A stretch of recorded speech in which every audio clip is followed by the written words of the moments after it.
गडचिरोलीमध्ये एका आदिवासी आश्रमशाळेमध्ये साप चावल्याने 3 विद्यार्थिनींचा मृत्यू झाला होता।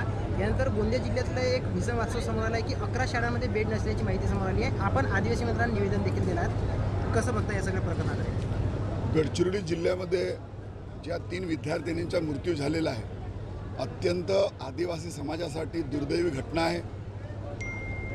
संपूर्ण महाराष्ट्रामध्ये जेवढ्या आश्रमशाळा आहेत अनुदानित, त्या अनुदानित आश्रमशाळांच्या चौकशीचा त्रिस्तरीय आदेश महाराष्ट्र राज्याचे आदिवासी मंत्री आदरणीय अशोक उईके साहेबांनी दिलेला आहे। महाराष्ट्र राज्याचे मुख्यमंत्री आदरणीय देवेंद्र फडणवीस साहेबांनी याची गंभीर दखल घेतलेली आहे। गोंदिया जिल्ह्यामध्ये जेवढ्या अनुदानित शाळा आहेत, त्या अनुदानित शाळांच्या तपासणीसाठी राज्य सरकारने त्रिस्तरीय समितीची स्थापना केलेली आहे।